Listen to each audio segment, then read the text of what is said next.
राधे कृष्णा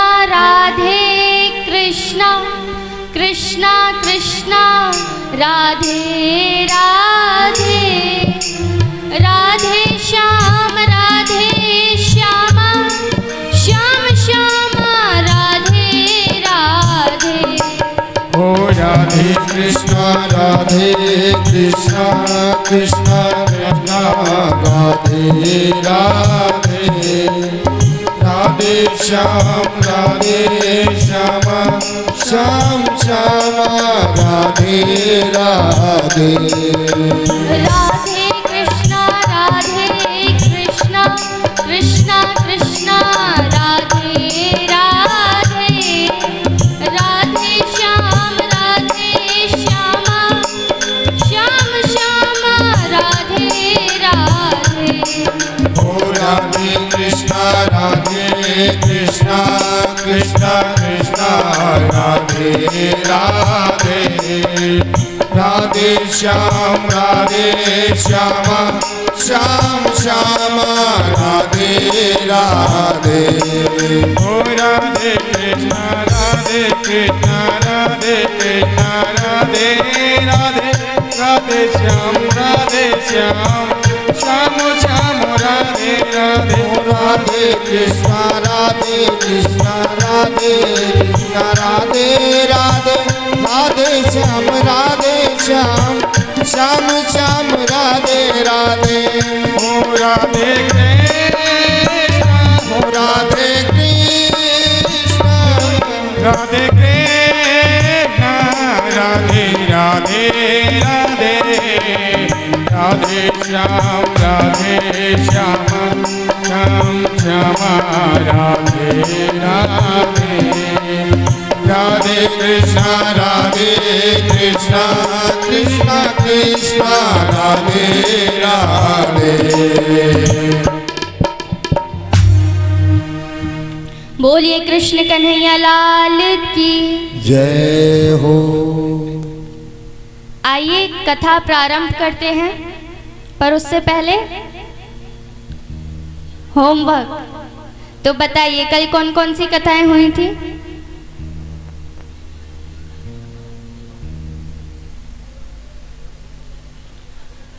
सती चरित्र और दुर्योधन महाभारत का प्रसंग, और राजा परीक्षित का जन्म, और माता अनुसुईया की कथा, सती चरित्र शिव विवाहई हुई, और एक कथा रह गई है, शौनकादिक ऋषियों ने जो सूत जी से प्रश्न पूछे वो संवाद। मतलब आप सभी कथा ध्यान से सुनते हैं। तो ये सारी कथाएं हमने कल श्रवण करी। अब यहाँ पर ब्रह्मा जी रचना का कार्य करते जा रहे हैं, परंतु कुछ भी सफल नहीं हो रहा। तो वो सोचते हैं कि वो जो रचना का कार्य करेंगे वो रखेंगे कहाँ पर? उसके लिए स्थान भी तो होना चाहिए। उस समय पृथ्वी जल में डूबी हुई थी, तभी वो भगवान का ध्यान कर रहे थे, और ध्यान करते वक्त उनकी नासिका से ठाकुर जी वराह अवतार लेते हैं। बोलिए वराह अवतार की। अब वराह भगवान पृथ्वी पर चले जाते हैं। अब यहाँ पर छोटी सी कथा आती है कि कश्यप ऋषि और उनकी पत्नी उनके पास पुत्र की कामना लेकर जाती हैं शाम के वक्त। कश्यप ऋषि कहते हैं कि मैं तुम्हारी इच्छा पूर्ण तो कर दूंगा, परंतु ये उचित समय नहीं।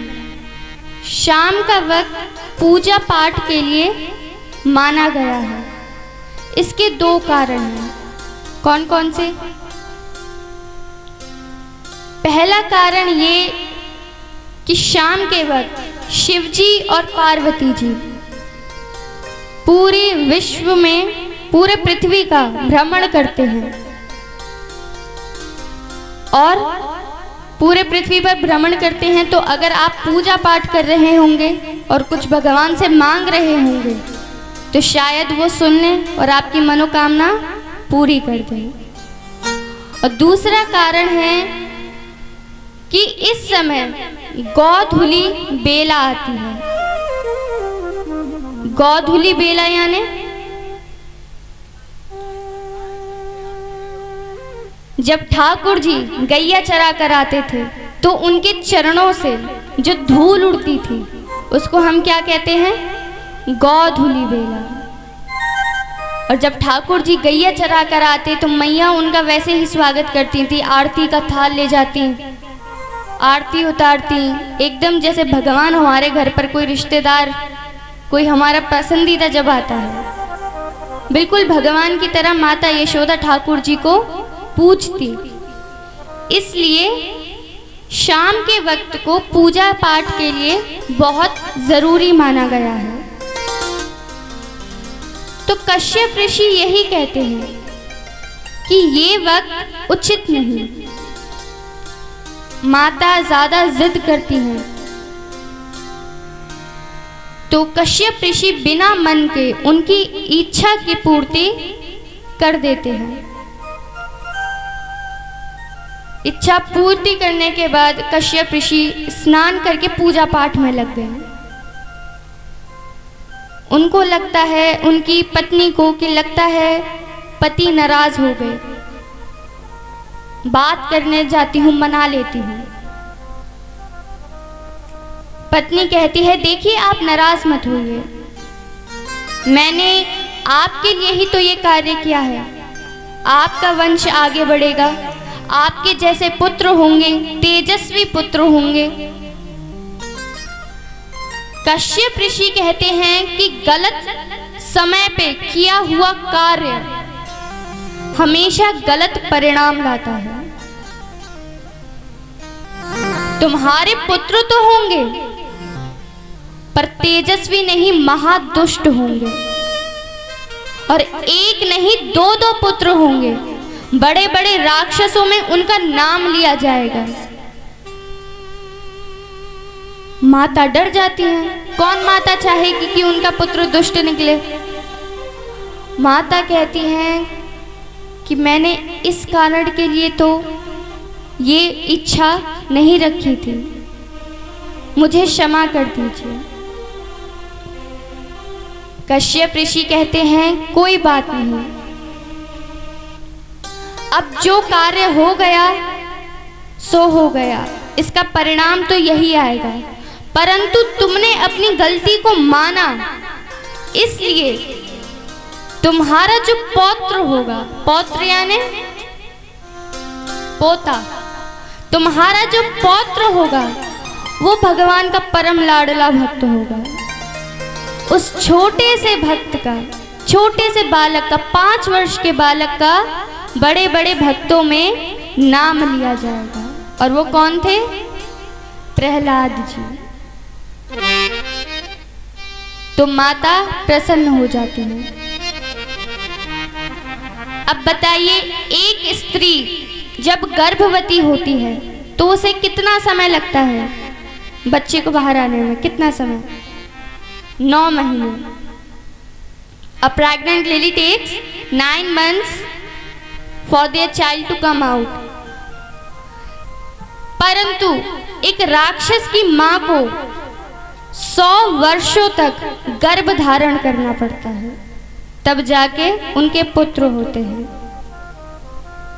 तो माता ने 100 वर्ष तक गर्भ धारण किया और 100 वर्षों बाद जब उनके पुत्र होते हैं तो वो इतने महादुष्ट थे कि पैदा होकर ही विशाल रूप धारण कर लिया। और अस्त्र शस्त्र लेकर हाथ में पैदा हुए। दोनों जुड़वा भाइयों का नाम रखा गया हिरण्यकश्यप और हिरण्याक्ष। अब जो हिरण्याक्ष थे, पहले के समय अगर आपके सामने वाले व्यक्ति के पास ज्यादा स्थान होता था तो हम उसको युद्ध के लिए ललकारते थे, और यदि आप युद्ध जीत जाते तो उसका जो स्थान है, खजाना है, वो आपका हो जाता था। तो हिरण्याक्ष समुद्र को ललकारता है युद्ध के लिए कि मुझसे युद्ध लड़ो, क्योंकि उस समय समुद्र बहुत विशाल था, पूरी पृथ्वी समुद्र में डूबी हुई थी। तो समुद्र कहते हैं कि मैं तुमसे लड़ नहीं सकता, क्योंकि मेरे तट पर पृथ्वी रखी हुई है, परंतु जो इस पृथ्वी को बाहर निकालने के लिए आएगा तुम उसके साथ युद्ध लड़ना। और तभी आते हैं वराह भगवान, और तभी वराह भगवान और हिरण्याक्ष में भयंकर युद्ध होता है। युद्ध हुआ, वराह भगवान की जीत होती है। बोलिए वराह भगवान की जय हो। और हिरण्याक्ष का वध। अब पृथ्वी भी बाहर आ गई। ब्रह्मा जी रचना का कार्य प्रारंभ करते हैं। उनके आधे शरीर से एक पुरुष का निर्माण होता है और आधे से स्त्री का। पुरुष का नाम था स्वयंभू मनु और स्त्री का नाम था शत्रुपा। दोनों को आदेश दिया जाता है कि जाइए और पृथ्वी पर अपना गृहस्थ जीवन आगे बढ़ाइए, संतानों को, क्योंकि उस समय रचना करनी थी। ठीक है। तभी दोनों के 5 बालक होते हैं, 2 पुत्र और 3 पुत्रियां। पुत्रों के नाम थे उत्तानपाद और प्रियव्रत। उत्तानपाद का विवाह किया जाता है सुनीति नामक एक कन्या से। बहुत वर्ष हो गए परंतु सुनीति के कोई भी बालक नहीं हुआ,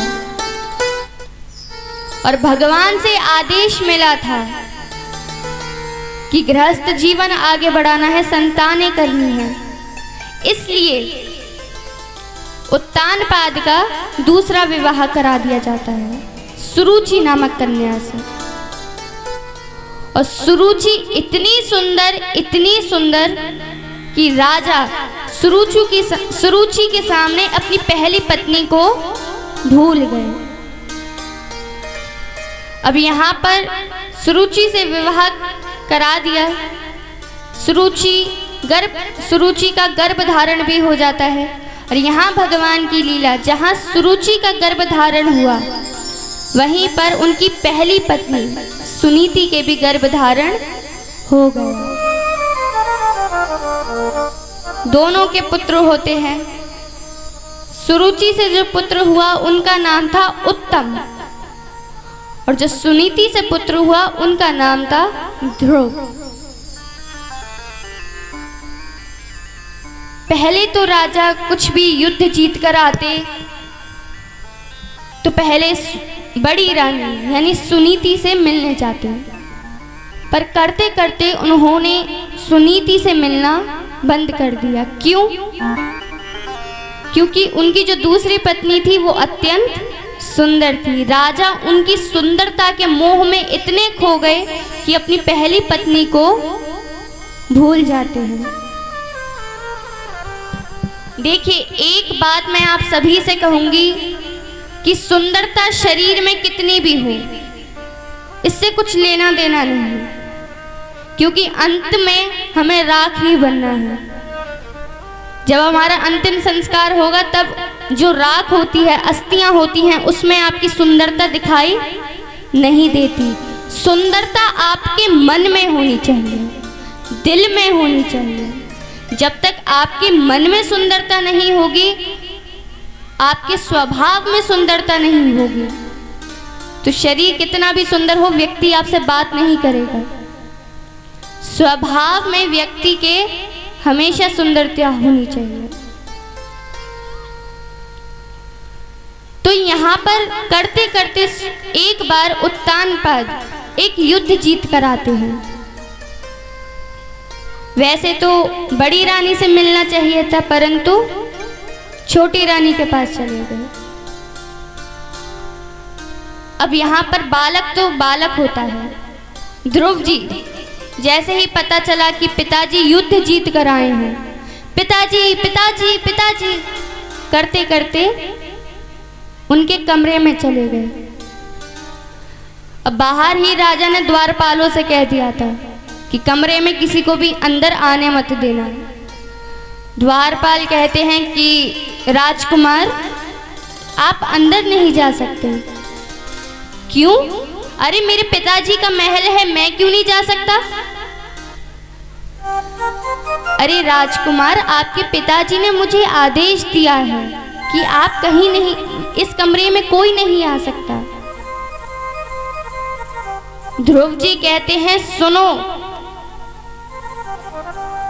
पिताजी तुम्हें अगर दंड देंगे तो उससे मैं तुम्हें बचा लूंगा, परंतु अगर मैंने तुम्हें दंड दिया तो तुम्हें कौन बचाएगा? द्वारपाल कहते हैं बात तो सही कह रहे हैं, अंदर जाने देते हैं। अब ध्रुव जी जब अंदर जाते हैं तो उनका जो छोटा भाई था उत्तम, यानी सुरुचि का पुत्र, उनकी गोद में बैठा हुआ था। तो ध्रुव जी जाते हैं अपने पिताजी की ओर, हाथ बढ़ाते हैं कि पिताजी गोद में ले लें। पिताजी ने गोद में भी ले लिया, परंतु सुरुचि को ये बात अच्छी नहीं लगती। सुरुचि ध्रुव जी का हाथ पकड़कर नीचे धक्का दे देती है और कहती हैं कि ये स्थान दासी पुत्र के लिए नहीं, ये स्थान एक राजकुमार के लिए होता है। ध्रुव जी कहते हैं दासी पुत्र? अरे मेरी माता महारानी है, बड़ी रानी है पूरे महल की, आपसे पहले वो आई थी। तभी सुरुचि कहती है कि वो महारानी थी, अब महारानी का दर्जा मुझे दे दिया, और जो दर्जा तेरा था वो अब उत्तम को दे दिया। और सुरुचि कहती हैं कि अगर तुझे इस स्थान पर बैठना है तो जा नारायण की तपस्या कर और नारायण से बोलियो कि तुझे मेरे गर्भ से पैदा कर कर भेजे, वरना तू यहाँ पर तो नहीं बैठ सकता। ध्रुव जी कहते हैं कि पिताजी, छोटी माता ने मुझसे इतना सब कुछ कहा, आप उन्हें कुछ कहेंगे नहीं? पिताजी शांत बैठे रहे। ध्रुव जी रोते रोते अपनी माता के पास जाते हैं और माता से जाकर कुछ भी नहीं कहा, माता से बस एक ही प्रश्न पूछते हैं। कौन सा? कि माता ये नारायण कौन है? माता कहती है नारायण? अरे नारायण पूरी सृष्टि का रचयिया है, भगवान है। सारी घटना सुनाते हैं तो माता कहती है तू रो भी क्यों रहा है? एक इंसान की गोद में बैठने के लिए, अगर तुझे गोद में ही बैठना है तो भगवान की गोद में बैठ, वहां से तुझे कोई नहीं उतार पाएगा। अच्छा माता, तो मैं क्या करूं? जा और तपस्या कर। अच्छा माता, तपस्या करने के लिए कहाँ जाना पड़ेगा? माता कहती है वन में, परंतु तू अभी बहुत छोटा है, तू मत जाना, जब तू बड़ा हो जाएगा मैं तुझे खुद भेजूंगी। ध्रुव जी और माता दोनों रात्रि में सो जाते हैं, परंतु बालक बालक होता है, इसलिए ध्रुव जी मध्य रात्रि में उठते हैं और वन की ओर बढ़ने लगे। अब मध्य रात्रि थी, भगवान को भी अपने भक्तों की चिंता होती है, तो नारद जी को भेजते हैं कि नारद जी जाइए, कुछ बच्चे के साथ उल्टा सीधा ना हो जाए। तो नारद जी कहीं भी जाते हैं तो क्या कहते हैं बताइए, जोर से बोलिए। अब जैसे ही बोला नारायण नारायण, ध्रुव जी कहते हैं अरे क्या आप नारायण भगवान हैं? नारद जी कहते हैं कि मैं नारायण नहीं, मैं नारद हूं। अरे नारद जी आप, अरे आपकी तो मेरी माता ने बहुत सी कथाएं सुनाई हुई हैं, आप तो वही हैं ना जो लड़ाई कराते रहते हैं। पहले की माताएं अपने बालकों को भगवानों की कथाएं सुनाती थी, पर आजकल नहीं सुनाते। पहले की भगवानों के नाम पर बच्चों के नाम भी रखे जाते थे, आजकल नहीं रखे जाते। तो ध्रुव जी कहते हैं कि अरे नारद जी आपकी तो मेरी माता ने बहुत कथाएं सुनाई हुई हैं। नारद जी कहते हैं वो तो ठीक है, ये बताओ तुम रात में जा कहाँ रहे हो? ध्रुव जी कहते हैं कि मुझे नारायण भगवान से मिलना है। नारद जी कहते हैं तुम नहीं मिल सकते, तुम तो अभी बहुत छोटे हो, और नारायण भगवान क्षीर सागर में रहते हैं, वहां व्यक्ति ऐसे ही नहीं जा सकता। ध्रुव जी कहते हैं मैं वहां नहीं जा सकता, परंतु वो तो मेरे पास आ सकते हैं। यानी अरे मैं क्षीर सागर नहीं जा सकता, वो तो क्षीर सागर से मेरे पास आ सकते हैं। नारद जी कहते हैं बिल्कुल आ सकते हैं। तो कैसे आएंगे? तपस्या करनी पड़ेगी। नारद जी ध्रुव जी को गुरु मंत्र देते हैं, कहते हैं इसका जाप करो और भगवान इससे प्रसन्न होकर जरूर मिलेंगे। नारद जी क्या कहते हैं?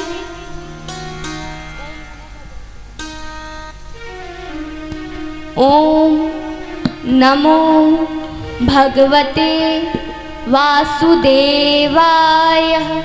आपको भी बोलना है ओम नमो भगवते। ओम नमो भगवते वासुदेवाय। ओम नमो भगवते वासुदेवाय। ओम नमो भगवते वासुदेवाय। ओम नमो भगवते वासुदेवाय। ओम नमो भगवते वासुदेवाय। ओ वासुदेवाय मेरो नंदनाय। ओ वासुदेवाय मेरो नंदनाय। ओ वासुदेवाय मेरो नंदनाय। ओ वासुदेवाय मेरो नंदनाय। ओ वासुदेवाय मेरो नंदनाय। ओ वासुदेवाय मेरो नंदनाय। ओम नमो भगवते वासुदेवाय। ओम नमो भगवते वासुदेवाय। ओम नमो भगवते वासुदेवाय। ओम नमो भगवते वासुदेवाय। ओ वासुदेवाय मेरो नंदनाय। ओ वासुदेवाय मेरो नंदनाय। वासुदेवाय मेरो नंदनाय। वासुदेवाय मेरो नंदनाय। नंदनाय मेरो नंदनाय। ओ नंदनाय मेरो नंदनाय। नंदनाय मेरो नंदनाय। ओ नंदनाय मेरो नंदनाय। उठा लिए सभी अपने अपने हाथ ऊपर, आराम से बैठे रहते, ऊपर ही ऊपर ताली बजनी चाहिए सभी की प्रेम से। ओम नमो भगवते वासुदेवाय।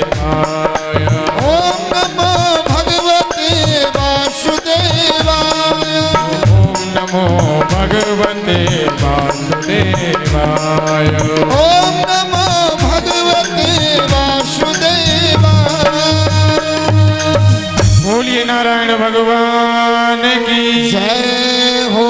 जय जय श्री राधे श्याम। बोलिए कृष्ण कन्हैया लाल की।